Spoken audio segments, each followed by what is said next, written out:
Genesis chapter 9. We'll finish up chapter 9 and hopefully get into 10. We'll see how it goes. So, if you remember, kind of leading up to this point, the flood's over. Noah's family has left the ark, and it's a restart for humanity. Right? We're starting over the project. Noah immediately makes an offering to Yahweh. So he's like acting like a priest, right?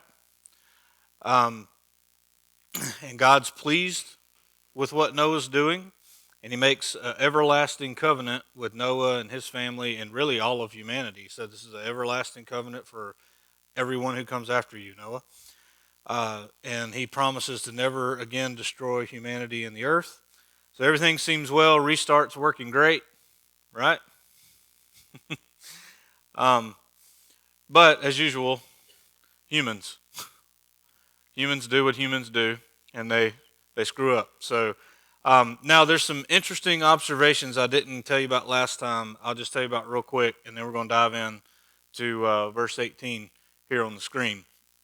If you remember, when we started this, I told you that Genesis 1 through chapter 1 through chapter 11 is giving us kind of the backdrop, the framework, all the little terms and patterns and phrases that we'll need to know in order to understand the rest of the Bible story. Remember, we talked about that in part 1.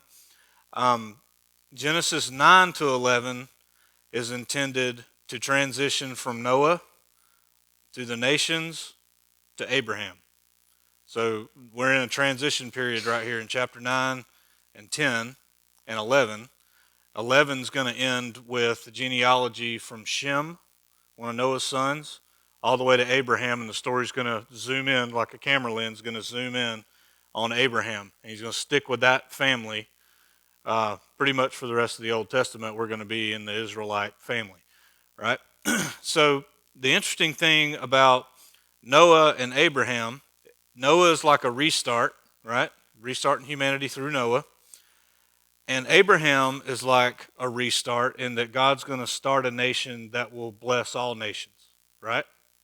So if you look in the notes in the app or on our website, I've made a comparison here of Genesis chapter 8 through chapter 9, verse 9, and how similar it is to Genesis 12, 1 through 7, which is the call of Abraham. So in Genesis 8, God says something to Noah. That's how it begins. And God said to Abraham in Genesis 12. So there's one similarity, but it follows the same order. He tells Noah to go out of the ark in Genesis 8:16. He tells Abraham, go out of your land. So you see that? Go out of the ark, go out of your land. And then right after that it says, Noah went out. In Abraham's story, he says, go out of your land. Right after that it says, and Abraham went out, or Abram. Is what his name is at first. Noah builds an altar. Abraham builds an altar. You can see, if you're looking in the notes, you see what I'm doing here. As a result of that, God blesses Noah, Genesis 9:1. God blesses Abraham in Genesis 12:2. You see what's going on here? He tells Noah, be fruitful and multiply. He tells Abram, I'm going to make you a great nation. I'm going to multiply you. You're going to be fruitful and multiply. Except he doesn't tell Abraham to do it. It's like with Abraham, he goes, I can't depend on these humans, so I'm going to do this for you. Okay? Because if we know the story, Abram's wife, Sarah, can't have kids. So it would make no sense for him to say, Abraham, have a kid. He'd be like, we've been trying. Believe me, we've been trying, but nothing's happening. So when he comes to Abraham, he's like, I'm going to have to do this one myself. I'm going to do it through you, but I'm going to do the giving you a child part. So God blesses Noah and Abraham with the same blessing. He establishes a covenant with Noah and Noah's seed, or Noah's offspring, in Genesis 9. In Genesis 12, the covenant is established with Abram's seed or offspring.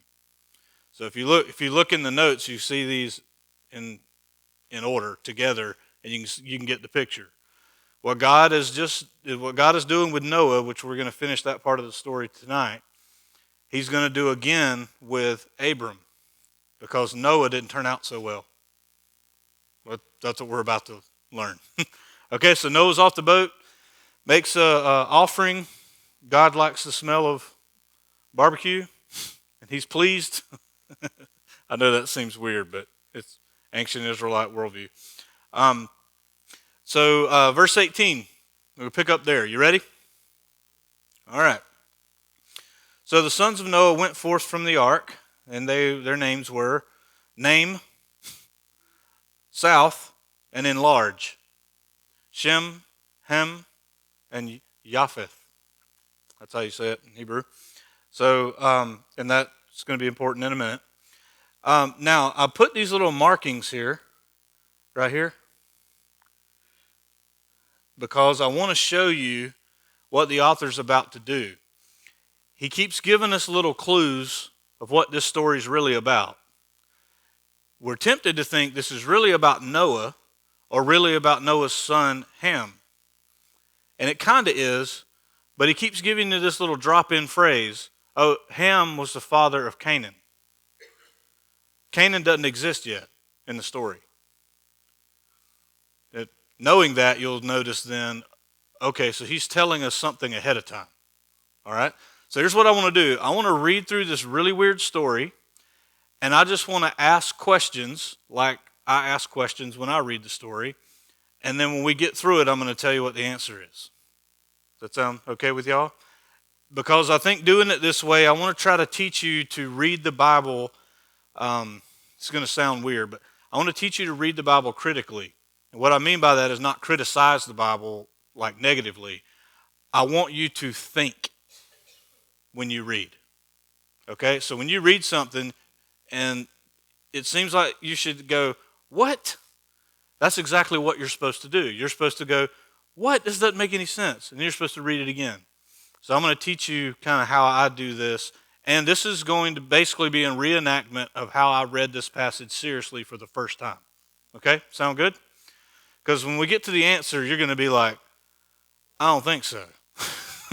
The first time I heard the answer was, I told you this last week, I think.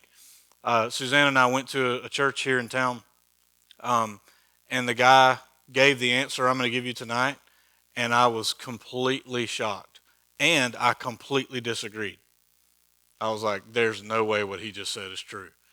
And then I went back and I studied and I got to some Hebrew scholars that know what they're talking about. And I was like, oh, dang, that guy was right.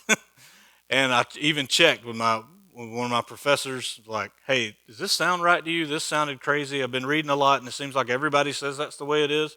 Or everybody who knows what they're talking about says that's what it is. What do you think? And he was like, oh, yeah, that's all, most of the Hebrew scholars that take the scripture seriously, they know that's what it means. And he gave me some clues, said go read these passages and it'll make sense. So I'm going to do all that for you in a minute. But let's just read through this, okay? So these three sons, Shem, Ham, and Japheth, and by the way, Ham was the father of Canaan. Okay, well, who's Canaan? Let's act like we've never read this before, okay? Well, who's Canaan? I didn't hear anything about him earlier. These three were the sons of Noah, and from these the people of the whole earth were dispersed. Okay? So apparently there's a dispersing coming up. Because it didn't already happen. I mean, there's only a few of them right now. Okay. And Noah began to be a man of the soil. You heard that phrase before? Man who's supposed to work and keep the ground. This guy, Adam, puts him in the garden to work and keep. He's a worker of the soil. So he began to do that, and he planted a vineyard. You're supposed to think, he planted a garden. So Noah gets off the boat and goes, all right, I need to make an offering for myself, for humanity, for whatever's going to happen after. I need to make an offering to thank God that he's let us survive this thing. God has saved us through the water, so to speak, literally. And we need to thank him. So he does that. And then in Noah's mind, he thinks, well, okay, so when God started this project called humanity, he planted a garden, and the human was to work and keep the garden. So maybe that's what I'm supposed to do. So he plants a garden. Makes sense, right? Makes perfect sense. So far, all is well. We're restarting the project. He's working the ground. He's cultivating it. Makes a garden. Good news. Yeah? And then verse 21. And he drank of the wine and became drunk and laid uncovered in his tent. Dang it. It's like, man, we really had some hope here. Noah was gonna do it right. He plants a garden. He's restarting the whole Eden idea, right? Now think of it this way. We've heard this story before. Somebody working and keeping a garden, and they take some fruit, and then they realize they're uncovered. You see it? You see what the author's doing here? They're like, he tried to do the same thing, and he did the same thing. He tried to be like Adam, and he was exactly like Adam. Right? So he was doing good, but then he took some fruit, a little too much of it, apparently a lot of it, and now he's laid uncovered in his tent. He's naked. Okay? Y'all heard this story before? You ever read this story? You ever read it and go, what's the big deal? A son saw his dad in a tent. What's the big deal? That's what I thought too. And Ham, oh, and by the way, he was the father of Canaan. When you're paying attention, you notice these little things. You're like, why does he keep telling me that? Must be important. And Ham, the father of Canaan, saw the nakedness of his father and told his two brothers outside. Okay. Now don't look up Leviticus yet. Just hang on to that. Okay, so Ham, that guy who apparently is going to be the father of some guy named Canaan, walks in, sees his dad drunk and naked. And then he goes and tells his brothers. All right. Then Shem and Japheth took a garment and laid it on both their shoulders and walked backward and covered the nakedness of their father. Now, pay attention. When's the last time in the story you saw something about a garment?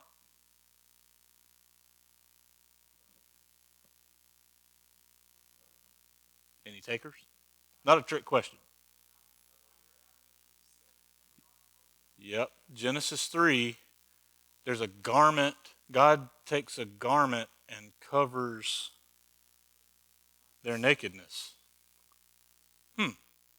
So if I had that in my head, and I know all this stuff's connected, and the author's trying to repeat things in different parts of stories to get me to see something, I would notice that. Okay, there's a garment and it's covering nakedness. I've heard something like this before in the story. What's going on here? So they covered the nakedness of their father. Their faces turned backward and they did not see. Remember that whole idea of seeing, and they saw that it was good, or they saw that it was desirable, so they took. Remember that from Genesis 3? All these themes need to be in your head. But they did not see. Ham saw something. They did not see something. Okay? So who's being portrayed positively? Shem and Japheth. Something's going on with Ham here. And these other two brothers they're acting like God. They're covering the nakedness and shame of someone. That's what God did in Genesis 3. It's like it's almost like they're being images of God. They're reflecting what God does. You see it? You smell what I'm stepping in? Okay? Okay, well, we still don't know what's going on here. When Noah awoke from his wine and knew what his youngest son, specifically his youngest son, had done to him, he said, "Cursed be Canaan." That doesn't bring any questions to mind? Wait a minute. Okay, first of all, you're cursing the wrong guy. And if you were passed out drunk, Noah, how did you know it was your youngest son? And how did you know anything happened? Hmm. Any takers? See, when we read the Bible honestly, it's supposed to make us stop and go, what? So if Noah's passed out drunk and he wakes up and he knows what happened and who did it, there must be something more going on in this story. Yes? And then, okay, so there's got to be something else going on here. Noah must know something we haven't been clued into yet. Okay? And what's the deal, Noah? You cursed Canaan? Like, shouldn't this be Ham? Why are you cursing Canaan? And Canaan's not been born yet. Why are you even talking about Canaan? That's weird. Isn't it weird? Okay. Cursed be Canaan. Well, in what way? Remember, if there's a blessing, there's always a following statement to tell you what the purpose is. The blessing is a purpose. A curse has the same function. If you curse somebody, it's always followed by this is what the curse will look like. Okay? Cursed be Canaan. A servant of servants shall he be to his brothers. Okay? And what's interesting, if you're reading this in Hebrew, you would know this, but Canaan's name means submission or humiliation.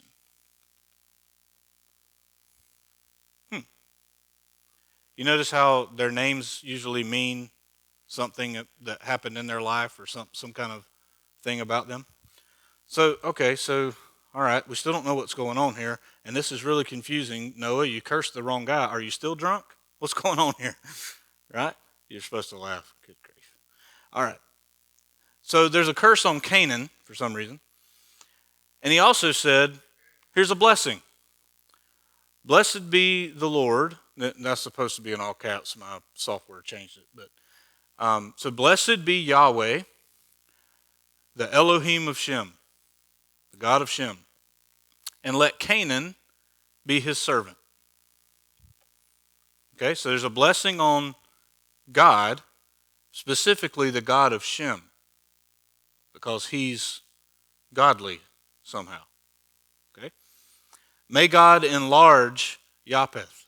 You want to guess what Japheth's name means? Yeah, it's like right next door here. It literally means enlarge or to spread out. May God enlarge Japheth and let him dwell in the tents of Shem. Huh? And let Canaan be his servant. Okay, all right, so let's go back. Blessed be Yahweh, the Elohim of Shem, and let Canaan be his servant. Okay, so Canaan's going to be Shem's servant. And may God enlarge Japheth and let him dwell in the tents of Shem. Okay, so, and let Canaan be his servant. So Canaan's going to be two servants. He's going to serve both of these brothers in some way. Now, there's some debate about this verse. What does it mean that Japheth is going to dwell in the tents of Shem? Does that mean his nation, his descendants are going to live in the tents that Shem's descendants make? Is that what it means? Well, it could mean that. The only problem is that never happens in the story. They go a different direction. Japheth, we're going to see in Genesis 10, they go and inhabit a completely different region. Now, so there's a few views about this. I think I put them in your notes somewhere. Yeah. Okay, so there's not really consensus among scholars about this, which is not unusual. But there's basically three major views. That one is that Japheth's descendants lived among the Israelites in the future in the Promised Land, and we can rule that one out. That there's not a whole lot of evidence there for that. Um, One view, actually, John Calvin and the Reformers, they held this view that Japheth represents the Gentiles, and in the future, in the New Testament, the Gentiles become part of Israel because now they're all followers of Christ, and so that means they're dwelling in the tent of Israel. Or you see, it's kind of stretching it. Um, Now, the other view that I think is most compelling is that the him in this verse does not refer to Japheth, it refers to God. God is going to dwell in the tents of Shem. Now, you might say, well, that didn't make any more sense than all the other ones. Well, it does if you know the story of this guy Shem, who's going to eventually, down the line, his descendants are going to be Israel. What does Israel build in Exodus for God to dwell in? A tent called the tabernacle. And to me, that's the most compelling view. And what he's saying here is, may God enlarge Japheth, and God will dwell in the tents of Shem. We're going to see Shem is the really blessed line coming out of this. Okay? Now, it doesn't really matter what view you take on that. I just wanted to try to make sense out of that verse for us. And most of you are looking at me like, we don't care about that one. We only know the naked part. I understand. We'll get there. All right, so after the flood, Noah lived 350 years. And all the days of Noah were 950 years. And he died. Remember, if you go back to Genesis 5, everybody dies except for that one guy, Enoch. He didn't die, he just was not, for God took him. Yeah. So they're following the same pattern here. Okay, so did that help you like learn how to read critically? Like, let's really think through this, what's going on here? Instead of just reading through it and going, whatever, and then moving on, like actually slow down and go, wait a minute, that doesn't add up with this. Ham did this, not Canaan. What's happening here? Anytime, listen close, anytime you're reading a passage and something like that happens, like, wait a minute, this makes no sense. That means you should really slow down. It's really important if it's weird or if it doesn't make sense. There's something really important going on. Okay? Okay, so what's this deal with he saw the nakedness of his father? Because it seems really harsh, doesn't it? Doesn't it seem really harsh that Noah would wake up and then curse not even the guy who did it, but the guy's kid who didn't do it? He's going to curse that kid for something his daddy did. And it's not like he killed anybody. He walked into a tent and saw you drunk and naked. What is the big deal? Doesn't it seem like it's a little harsh? Yes? So that should be a clue that there's something about this phrase, he saw the nakedness of his father, that there's more going on to it than that. Now, you should know, because I know some of you will do this, you will go home tonight and you will Google to see if I'm right. And what you'll find is all kinds of stuff. Anytime you Google anything in the Bible, you'll find all kinds of stuff. Okay, so I acknowledge that. You're going to find all kinds of opinions about this.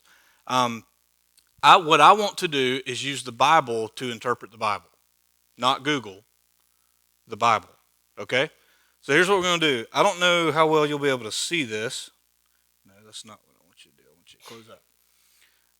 If I go into my software here, let's try this again. Go, if you've got a paper Bible or digital one, go to Leviticus,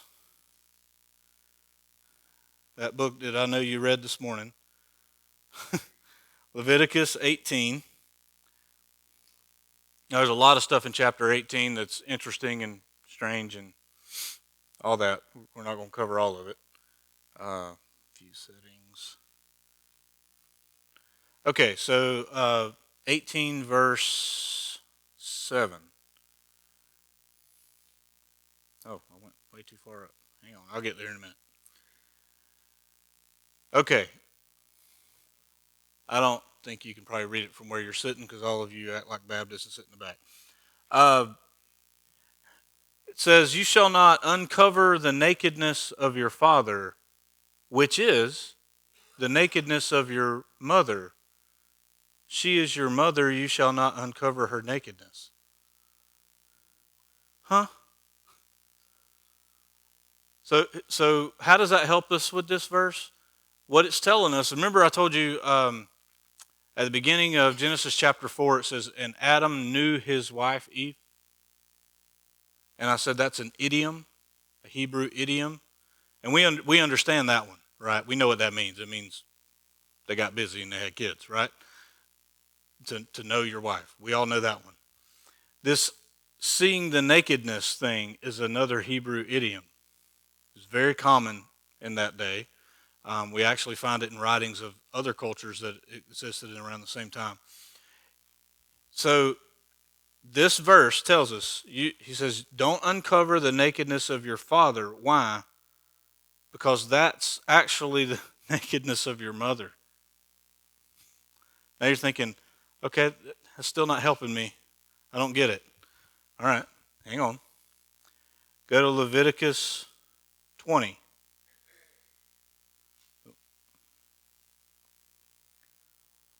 And we're going to look at verse 11.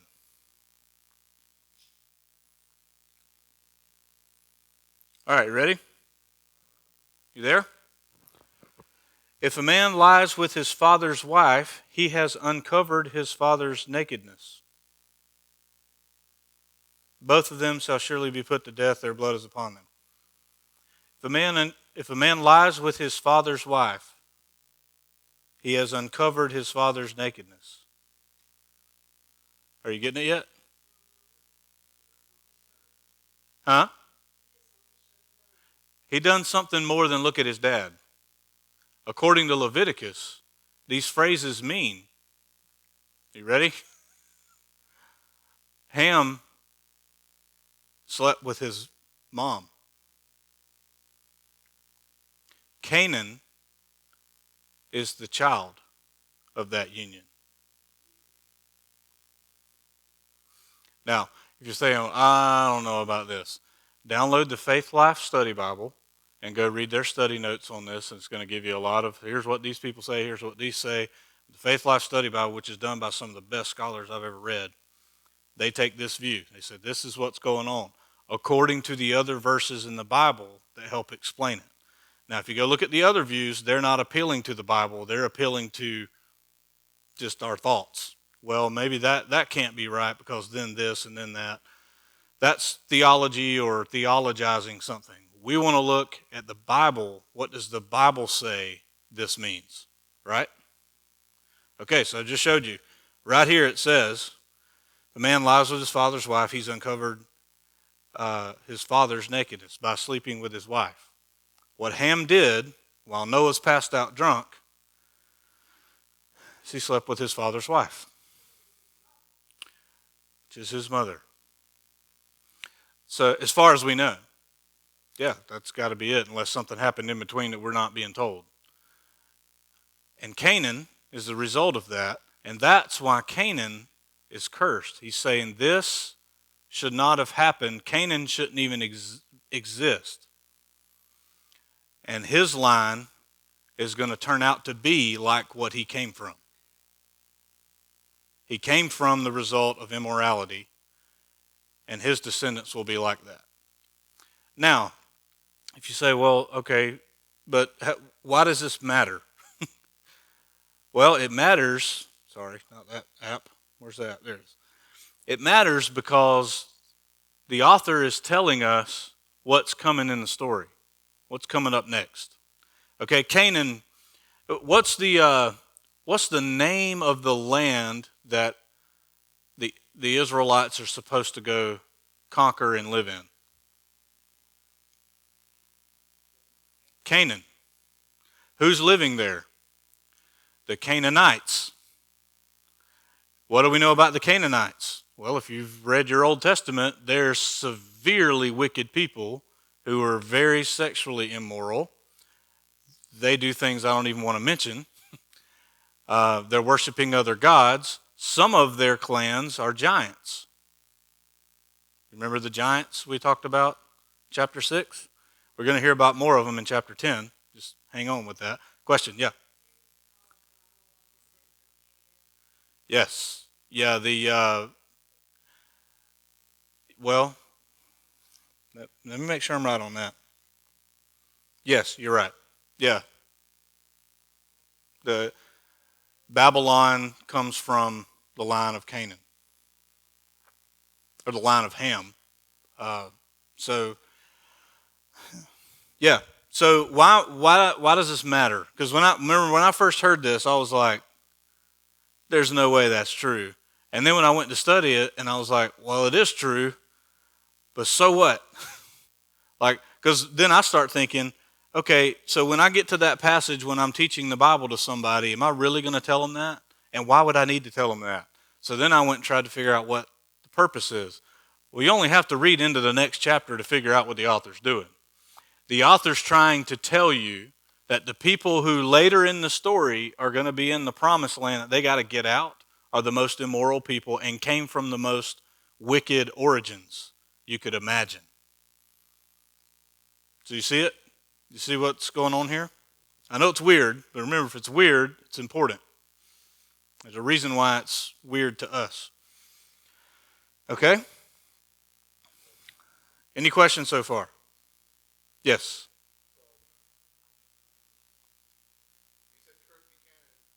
Mm-hmm.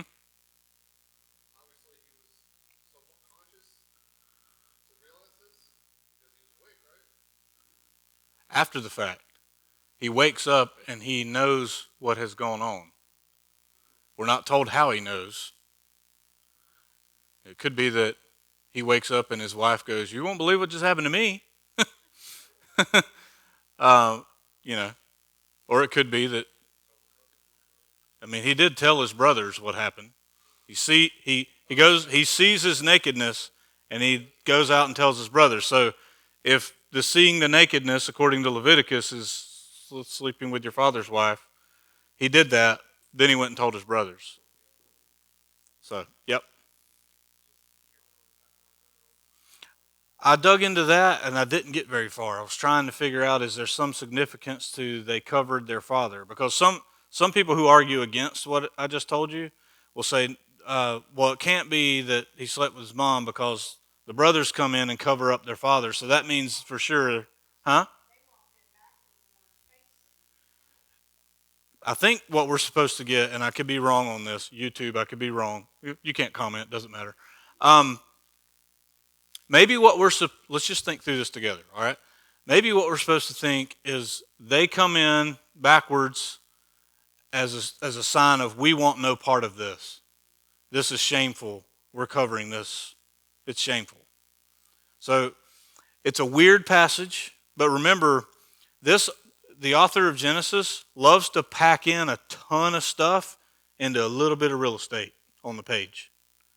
So this is a very short story, right?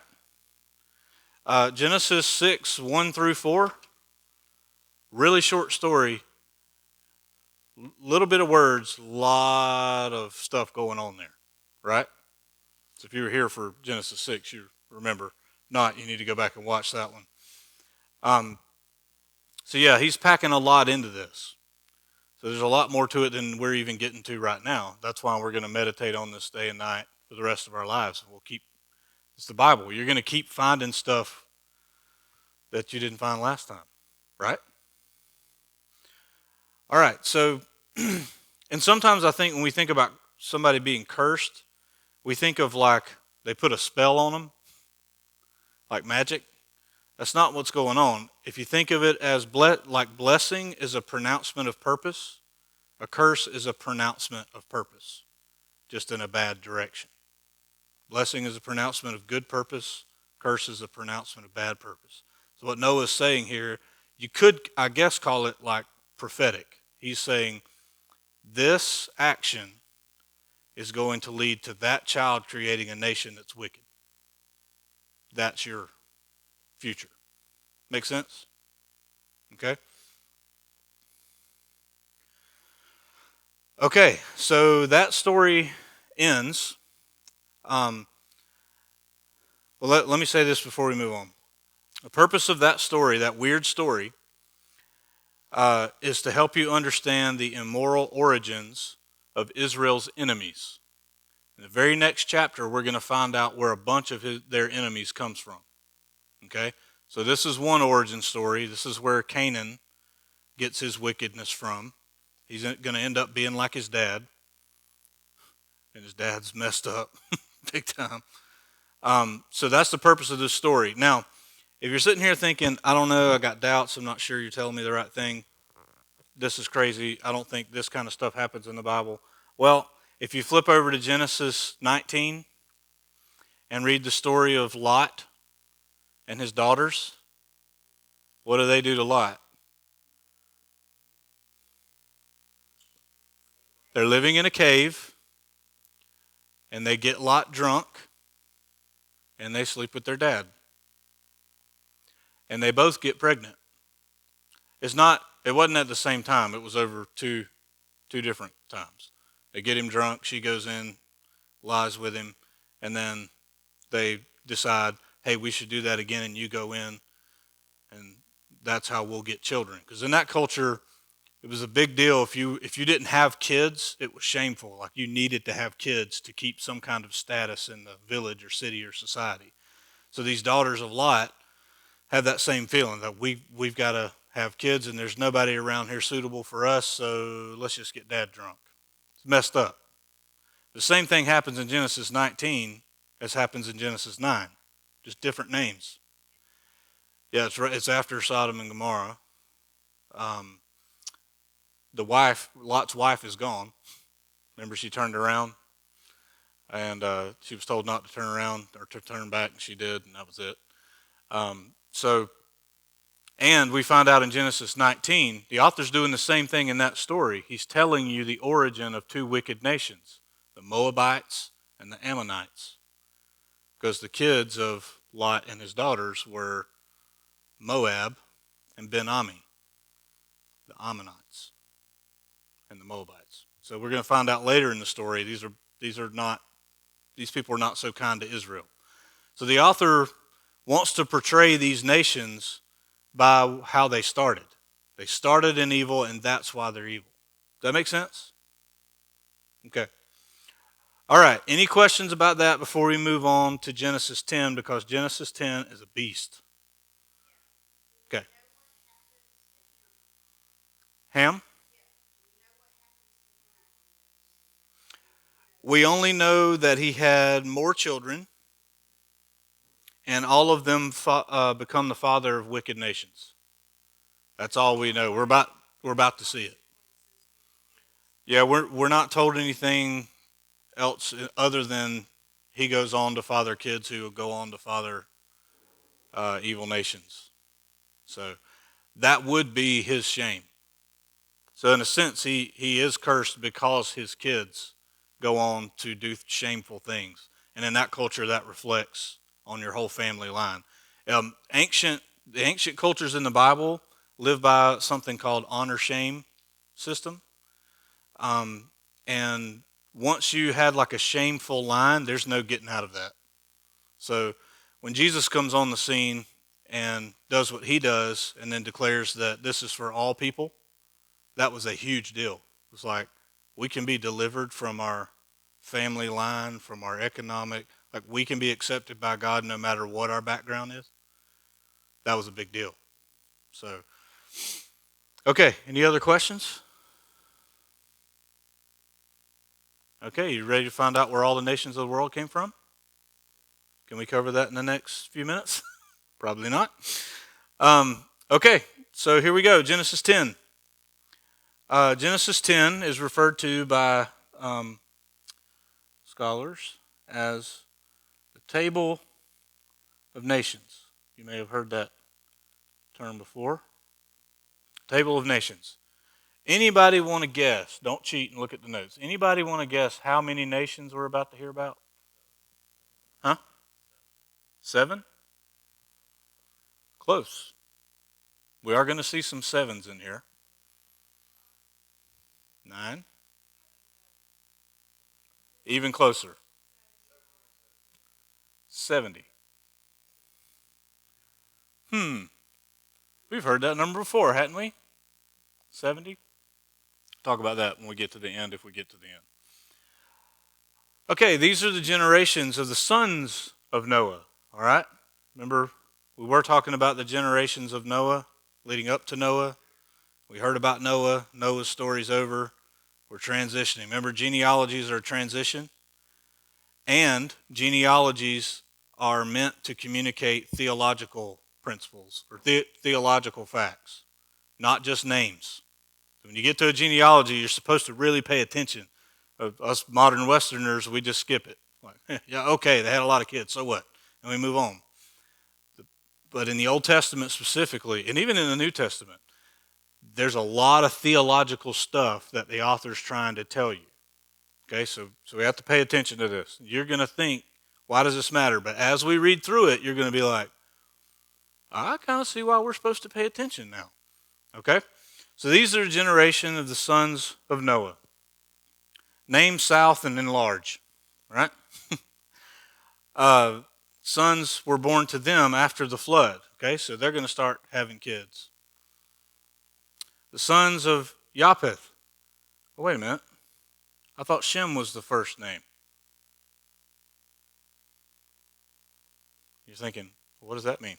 I don't know. I just thought it was interesting. He doesn't go in that order. He flips it upside down. Sons of Japheth.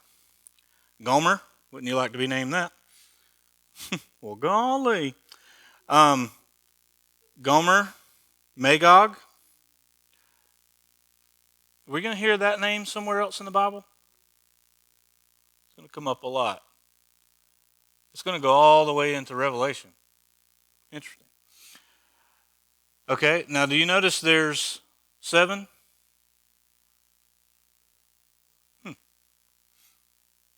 What does the number 7 mean in the Hebrew mindset?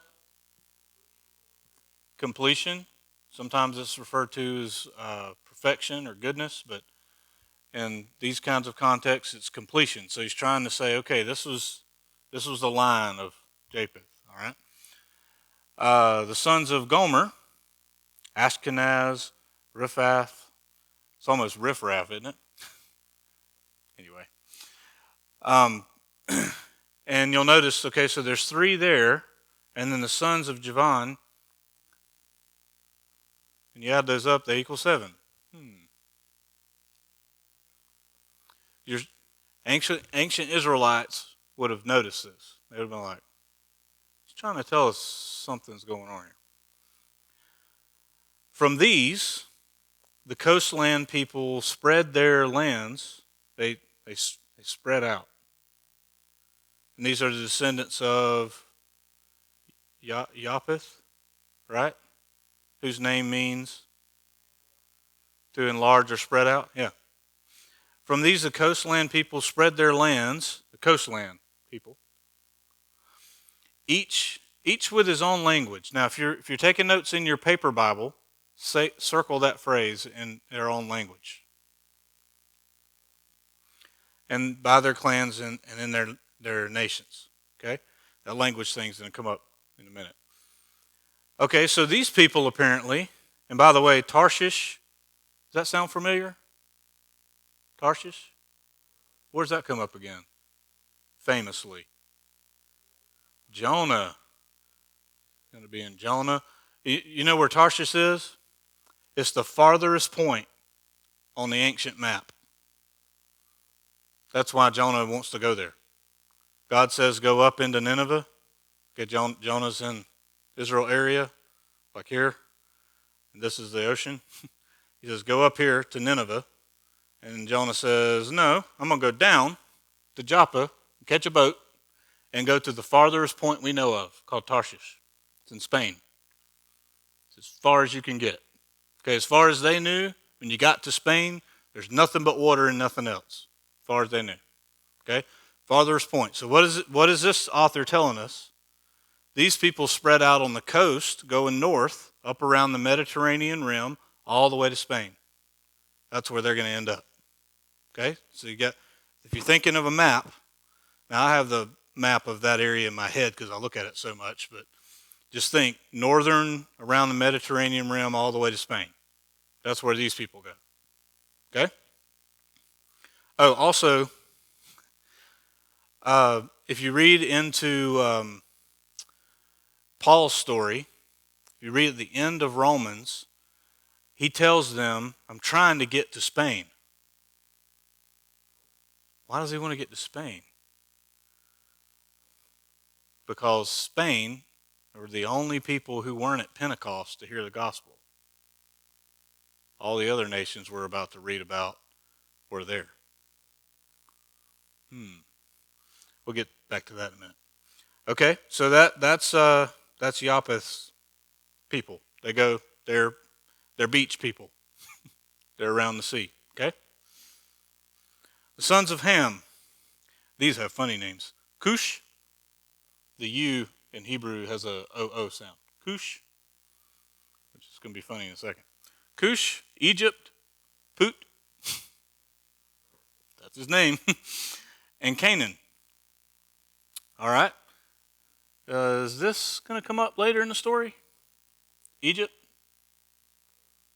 Wait, no, Egypt was a nation. Uh-huh. Yes. They're not in any particular order. Yeah.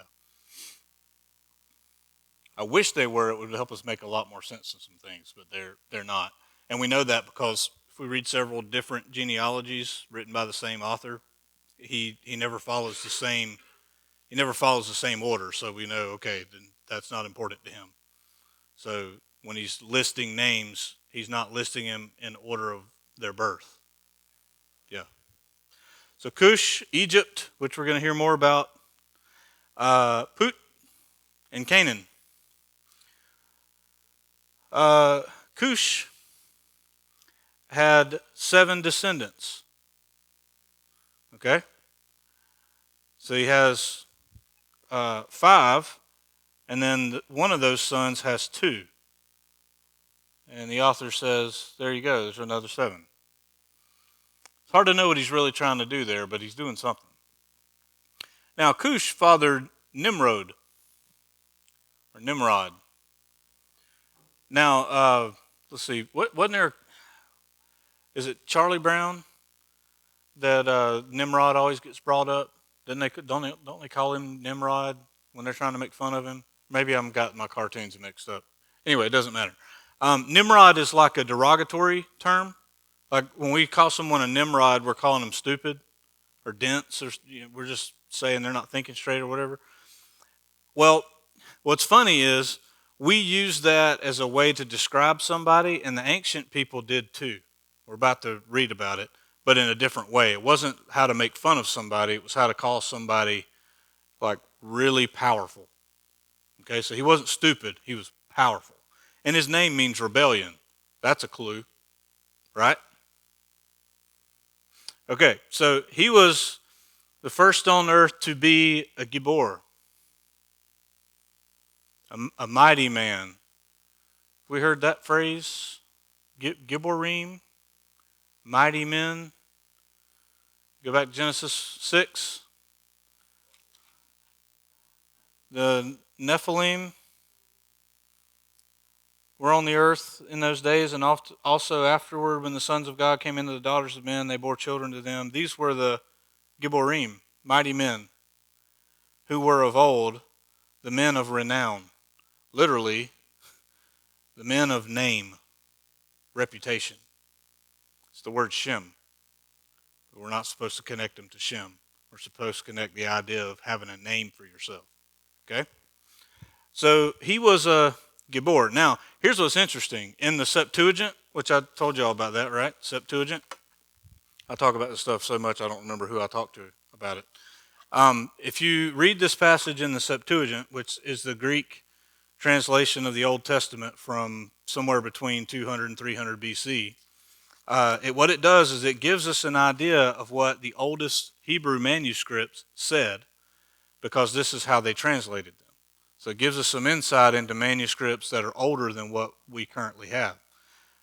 So if you go to Genesis 10, and you read about Nimrod, it says, Cush fathered Nimrod. He was the first to be a giant. They used the Greek word gigos, or gigantes, giant. It's the same word they use in Genesis 6 for the Nephilim, giants. He's the first on the earth to be a giant after the flood. Because remember, the Nephilim were on the earth in those days before the flood and afterward. How did the giants get back here afterward? Here you go. Now, how did the giants get here the last time? Sons of God came down to the daughters of men. So, did that happen again? Kind of seems that way, doesn't it? Okay, so he was a Gibor. And he was a Gibor Sayyid. And it's translated mighty hunter because the word Sayyid means wild animal. You don't hunt domesticated animals. You hunt animals that are wild. So he's this giant who's animal-like. He acts like an animal, if that's how we translate it. Or it could just be he's good at hunting animals. I don't know. I've tried to research that either way. Most translations go with mighty hunter. But when you look up the word hunter, you'll get wild animal. So anyway. Therefore it is said, see, he's got a reputation. Like Nimrod, a mighty hunter before the Lord. So he was like a name you would use to describe somebody, kind of like we do today, except we use it to describe somebody who's stupid. They use it to describe somebody who's big and powerful, possibly acts kind of like a wild animal. The beginning of his kingdom, Nimrod's kingdom, was Babel. Are we going to see that later in the story? Specifically the word Babel. Where's that going to show up next? Tower of Babel. It's in the very next chapter. Now, what I don't understand is our English translations here and in chapter 11 translate it Babel. It's the word for Babylon. I don't know why they don't just translate it Babylon every time, because that's what the word is. This nation is going to be one of the biggest enemies of Israel throughout the biblical story. And eventually, when the Old Testament ends, they are in captivity. They have been in captivity in Babylon for how many years? Anybody want to guess? Jeremiah 29. 29 verse 11 is that verse you see on t-shirts all the time. Jeremiah 29:11. For I know the plans I have for you, declares the Lord. Plans for welfare and not welfare like living off the government, but good things, and not for evil, to give you a future and a hope. Right? Everybody loves that verse. Let's read verse 10. For thus says the Lord, when 70 years are completed for Babylon, I will visit you, and I will fulfill to you my promise and bring you back to this place. For I know the plans I have for you. That puts a different spin on that verse, doesn't it? Nobody puts verse 10 on a t-shirt. 70 years of captivity. I know the plans I have for you. Right? That's why context is really important. Right? That verse, I can do all things through Christ who gives me strength. Right? That's every football player's verse. God can give me strength to make touchdowns. If you read the context around it, it's about being completely broke and poor and persecuted, but I can do all things through Christ who give me strength. It's not about winning football games. Anyway, so 70 years. So Babylon, there's 70 nations here. When they go to Babylon, it's going to be 70 years. There's something about 70, big deal. So the beginning of his kingdom was Babylon, and Erech, and Akkad, and Calneh, in the land of Shinar. We can't do it tonight, but just do some searching on your own about Shinar and just see what you find out. Okay? It shows up a lot in the Old Testament. From that land, so he's built Babylon and all these other places. From that land, he went into Assyria and built Nineveh. Nineveh. Interesting. But who was told to go to Nineveh? Jonah. So this is going to come up in the story again, isn't it? Yeah. By the way, Assyria is also going to conquer some of the Israelites and take them into captivity. So what you need to understand is that later in the story, after King Solomon, the nation of Israel gets divided into two kingdoms, the northern kingdom, southern kingdom, and they're called Israel and Judah. Okay, Judah is the southern kingdom where Jerusalem is. Northern kingdom is going to be later called Samaria. The Samaritans are there. The Samaritans are the result of the captivity where they were taken, Israel was taken into Syria, into the city of Nineveh in that land. Later on, they allowed to come back, but they've intermarried with foreign people, and now the bloodline's not fully Israelite anymore, and they're called later in the New Testament Samaritans. And the full-blooded Jews don't like them because they're mixed breeds. So this is going to come up later in the story. The author is giving you all you need to know that's coming later. They're saying, look, here's all the stuff you're going to be read about as you keep reading. Okay? So he's building two infamous cities that are going to come up later. That's what Nimrod did. He was a busy guy. Yeah? And by the way, that is the great city. That's used to describe evil cities over and over again. In Revelation, it will be used to describe Jerusalem as a judgment on them. Interesting. And then Egypt. He's going to come up again. He fathered Ludim, Anamim, Lahabim, Naphthalim, or Nathuhim. And then this guy, and from him come these people. They're going to come up in the story again, the Philistines? Uh-huh. If I can remember, there was a little shepherd boy who, there was a battle going on between the Israelites and the Philistines, and a little shepherd boy, everybody's scared to death, even the king, who's taller than, who the author makes a point to tell you he's taller than everybody else in the kingdom. Interesting. King Saul. He's scared. He don't want to, everybody doesn't want to fight. So a little shepherd boy named David comes up and he slings some stones and kills a giant who's fighting for the Philistines. Isn't this fun? I sure hope it is. I'm having a ball. All right. Canaan. Here we go. Canaan fathered Sidon, or Sidon, if you're pronouncing it in English. That's going to come up later. This whole land in this area is going to come up later in the story a lot. And he fathered, apparently he was a busy guy, and he fathered all these groups of people. The Jebusites, the Amorites, the Girgashites, the Hivites, the Arkites, the Sinites, the Arvadites, the Zamorites, and the Hamathites, and the Mosquitobites, and everybites, right? I mean, everybody. Okay, so why is he telling us this? Well, all of these tribes are going to come up later, and a lot of them are going to be giants. These guys especially, Hivites, and these guys especially.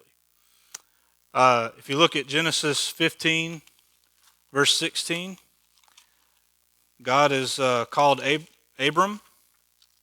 He makes a covenant with him, right?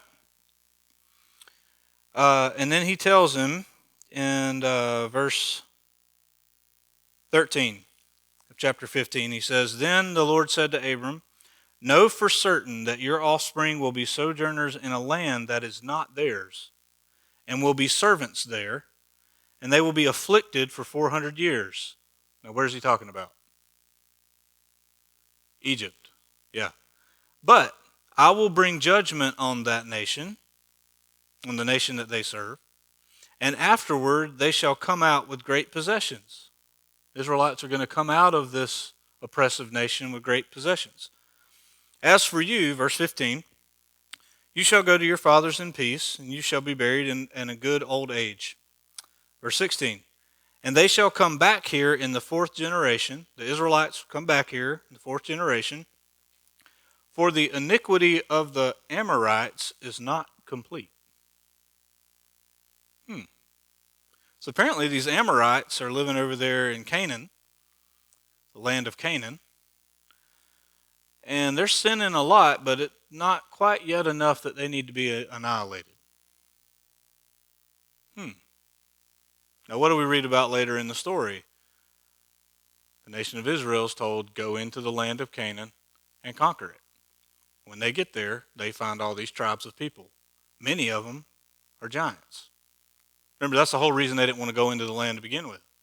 They came back and they were like, man, it's just like God said. There's milk and honey and fruit, and they got grapevines that grow clusters of grapes. It takes 2 people to carry them on a pole. I mean, this is the best place you have ever imagined, except, well, the Amorites are there and the Anakim are there. These are all giants. The Nephilim, the Rephaim, they're there, and we look like grasshoppers. And they don't want to go, right? So the author of Genesis is telling you this is where all these people came from, all right? Afterward, the clans of the Canaanites dispersed. They spread out. And the territory of the Canaanites extended. Okay, so now he's going to tell us where the Canaanites are going to be living. Extended from Sidon in the north, in the direction of Gerar, in the north, as far as Gaza, which is on the coast of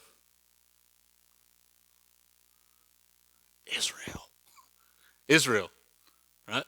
So, the Gaza Strip is what they're fighting over all the time, right? Okay, so, all right.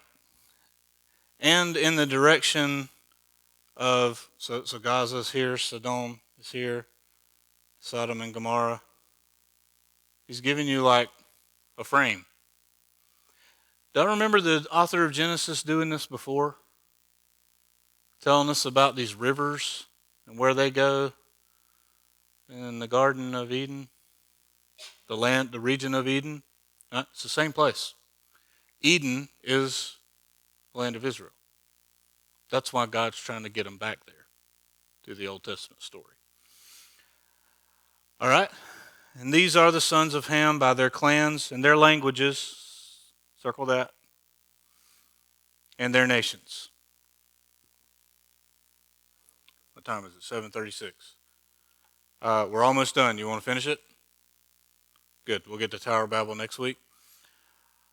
All right. To Shem also, and I'll put brackets, narrative note in the middle of genealogy. The father of all the children of Heber.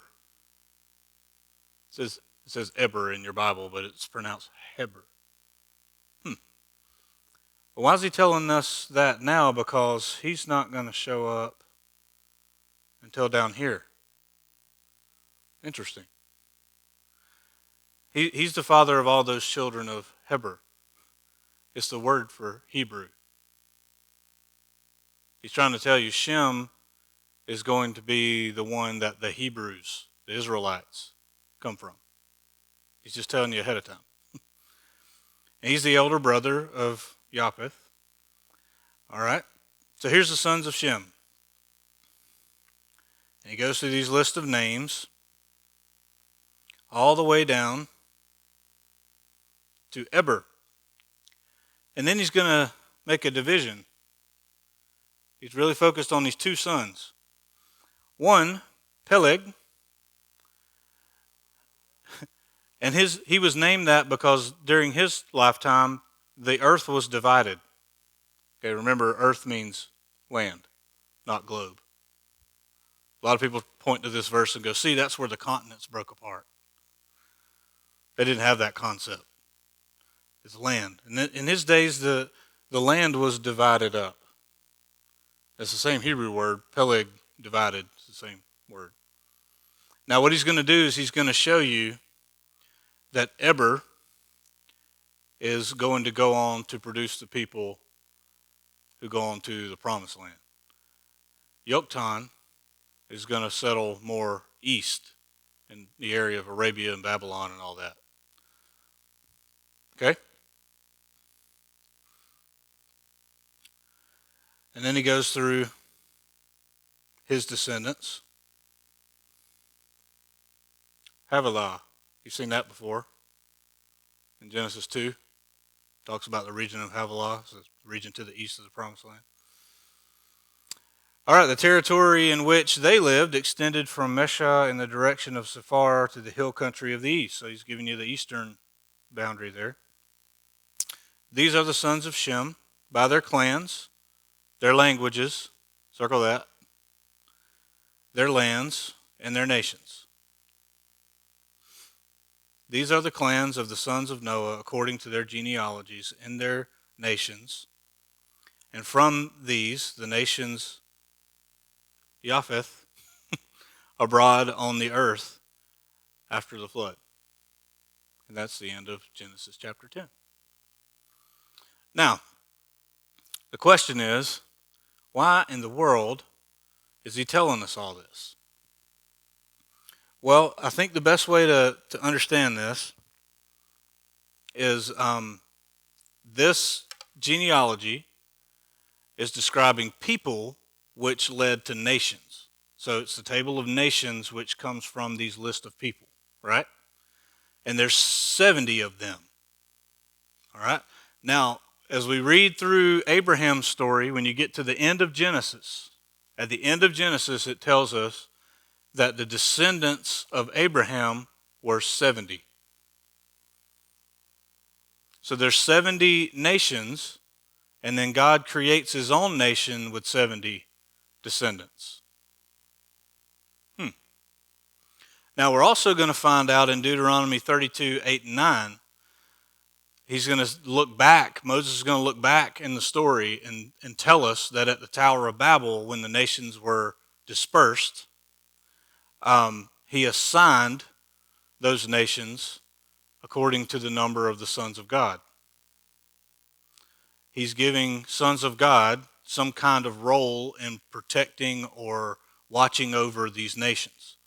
But God picks out Israel and makes his nation, and he is going to do something with that nation to redeem all the 70.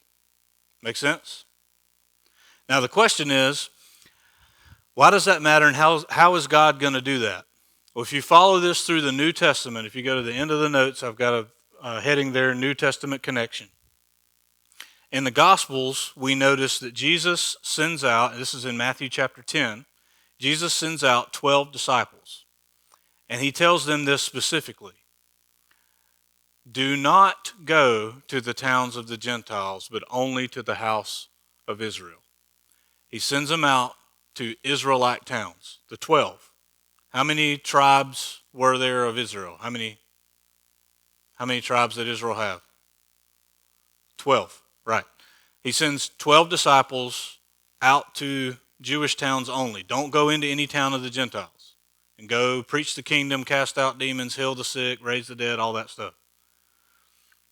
But in Luke chapter, I don't know, is it Luke 10? I think it's Luke 10. Yep. Jesus is going to send out, now your English Bibles are going to say 72 disciples. Some manuscripts say 70. So we'll call it 70. Jesus sends out 70 disciples and tells them to go into every town doing the same thing. And he does this right after the Jews are rejecting him, even in his hometown of Nazareth. He sends out 70 or 72, whichever one you want to go with. He sends those out to the Gentiles. So the mission to go to the Gentiles has begun. Up to this point, Abraham's descendants were supposed to be Israel, who would be priests to the nations. And through Israel, all the nations of the earth will be blessed, right? How good a job did they do at that? They're humans. They didn't do a good job, okay? So when Jesus comes on the scene, He's here to finish the job of God reclaiming the nations for himself. So he sends out 12, then he sends out 70, to the Jew first, and then to the Gentiles. You see that phrase in Paul's writings a lot. In Acts chapter 2, we find that there's a festival going on called Pentecost. And what happens at a Jewish festival? Everybody from the surrounding nations and towns who are Jews go to Jerusalem. You can't celebrate it in your hometown. You have to go where the temple is.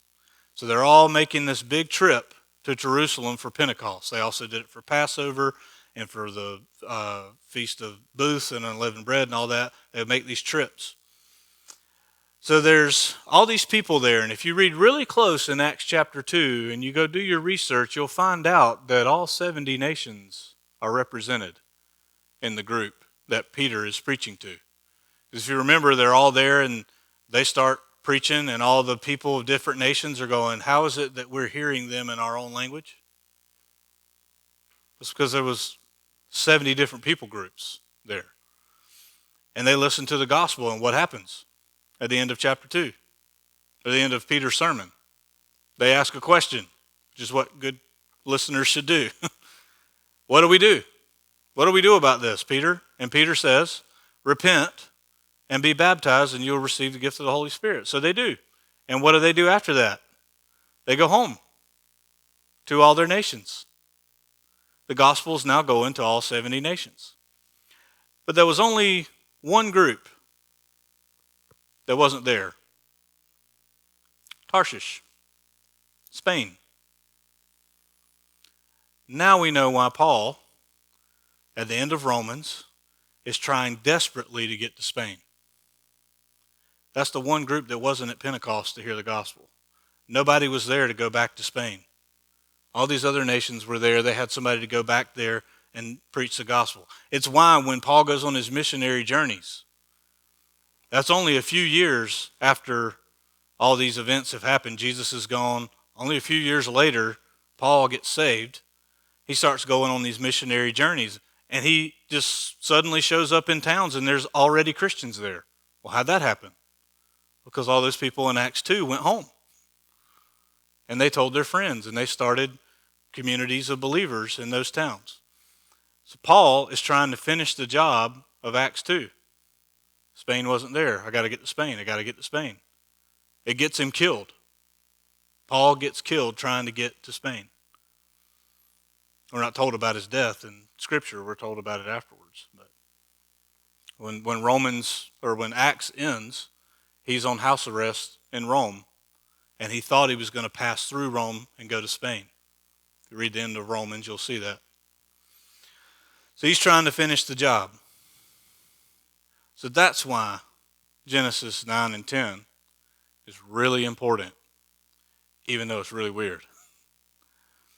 This is the context that he's setting. So think of it this way.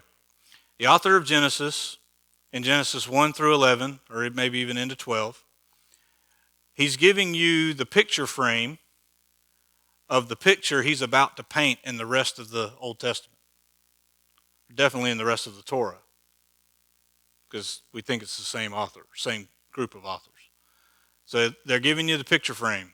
In Genesis 1 up to through 11 and 12, he's like, all right, here's the frame, or here's the map you need to be thinking about that's going to come up later in the story. So that's why we're spending so much time on these early chapters of Genesis. Now, when we get past this, we're probably going to do more overview type stuff to help us get a bigger picture. But definitely the first 11 chapters, you've got to have all this stuck in your brain somewhere. Because if you do, as you're reading the Bible, stuff's just going to pop right off the page, and you're going to go, oh yeah, this is from Genesis 10. Oh yeah, this is from Genesis 9. Oh yeah, this is from Genesis 3. This is going to help you read the Bible. So that's why we're spending so much time and going so slow. And I know it's exhausting. Believe me, I study it and then I teach it. So I'm doing it twice. But it's worth it. I'm telling you it's worth it. I can't tell you that enough. You're going to love to read your Old Testament, but you have to get this stuff stuck in your head first. So everybody, have you ever just been reading the Old Testament and said, I'm going to go read something about Jesus again. This is boring and bogging me down, right? If you get this stuff in your head, you'll actually enjoy it. You'll love to, because it's like a treasure hunt. You'll read a story and you'll be like, all right, where's one of the words or phrases that come up in Genesis somewhere? All right, any questions? Yep. What's interesting is um, a lot of people think that the Israelites built the pyramids when they were enslaved there, but I'm pretty sure that can't be true. They were built before the Israelites were there, the best I can tell. Uh, there's a lot of structures in that land over there that are kind of like the pyramids. They're not on that scale, but they're still like, how did humans build this? I'll give you an example. Um, you want to look at it? Google Earth. Um, this is important and it ties into Genesis 10, so I'm not wasting your time here, I promise. Yeah, so let's take a trip to the promised land, shall we? This is not it. This is where I hunt, but let's not go there. You can't look at that. Don't look at it. Let's see. Here we go. This place is called, uh, in the ancient world, it was called Gilgal Rephaim. Okay? Go back to 2D. All right, let me zoom out here because go back north. Is that, yeah. All right, now it's hard to tell here, but it kind of looks like a maze. All right. Now looking at it right here, it looks like not much, but if you actually go there, this thing it's a Gilgal Rephaim means wheel of giants.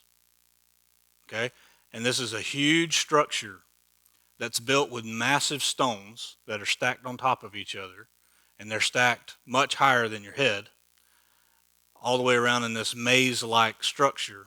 And in the middle, there's this big dome built with huge stones, and there's like a room inside of it and a window.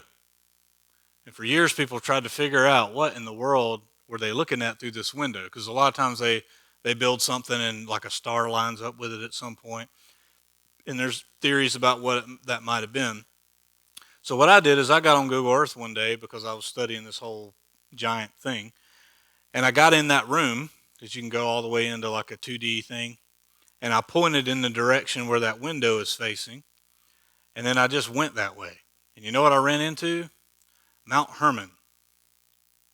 Mount Hermon is the place traditionally believed to be where the sons of God came down and went to the daughters of men. The base of Mount Hermon is the place called the Gates of Hell, where Jesus was standing, Caesarea Philippi, where Jesus was standing when he said the gates of hell will not prevail against the church.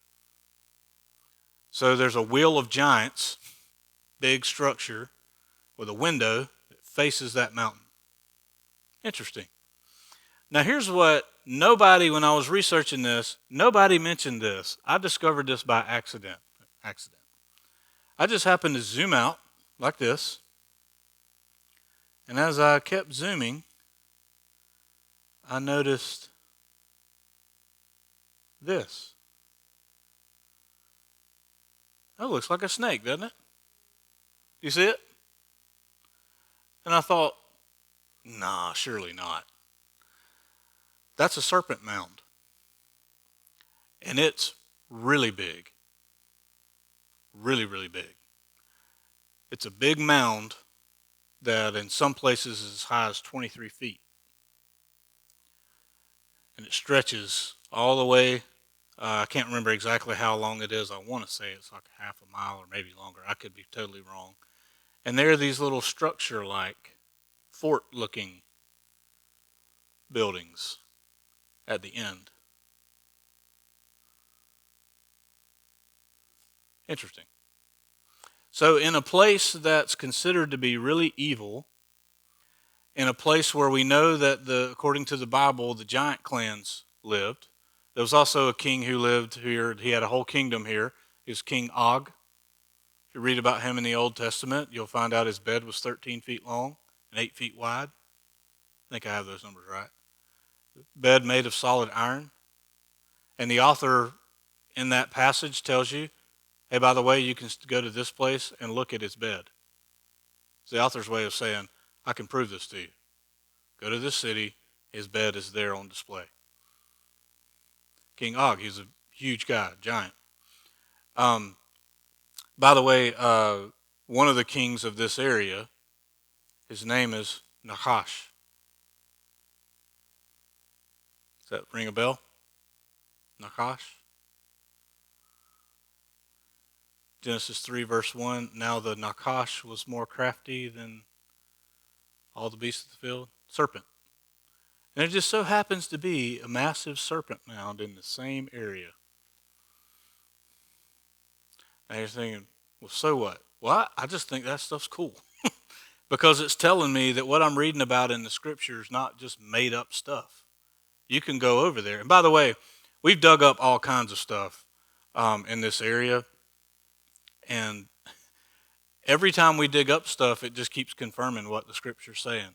Do you realize that until 1926, most archaeologists and scholars and scientists said the Bible was ridiculous to claim that groups like the Hivites and the Hittites lived in this land because there was no evidence for it until 1926 when they dug up massive amounts of tablets written by the Hittites and the Hivites and the Amalekites and the Canaanites and the Akkadians and the Ugarit people.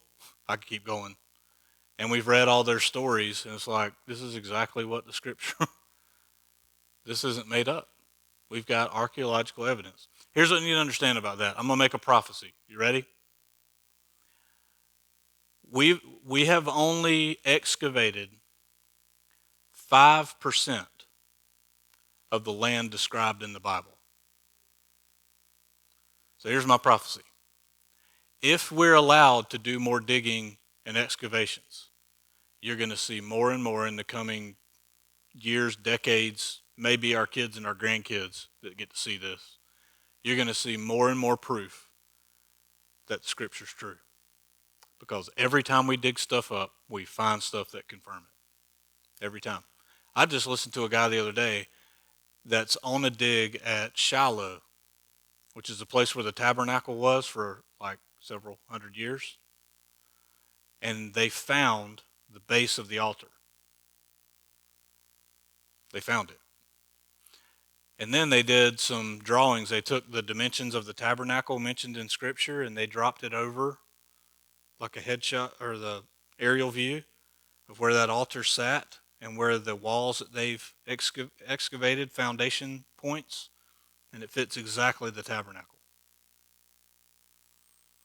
Before that point, everybody thought we were stupid for believing that because there was no evidence for any of it. We're digging it up. Pretty neat, huh? So, just in case you ever have doubts, like, is this story really true? Just remember, every time we dig, we find stuff that confirm it. It's not a fairy tale.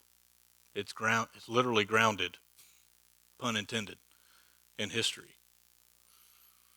Okay, any other questions? Sorry, that was a very long answer to your question, but yes, massive structures, maybe it was giants. That was the answer I was going for. Did I explain the language thing? Did I tell you why to circle the language? Okay, that was really important. I'll tell you that and then we'll quit. And then you can stay as long as you want, but I'll let everybody else leave. The reason why I told you to do that, 3 times in Genesis 10, it talks about these groups having their own languages. Read chapter 11, verse 1.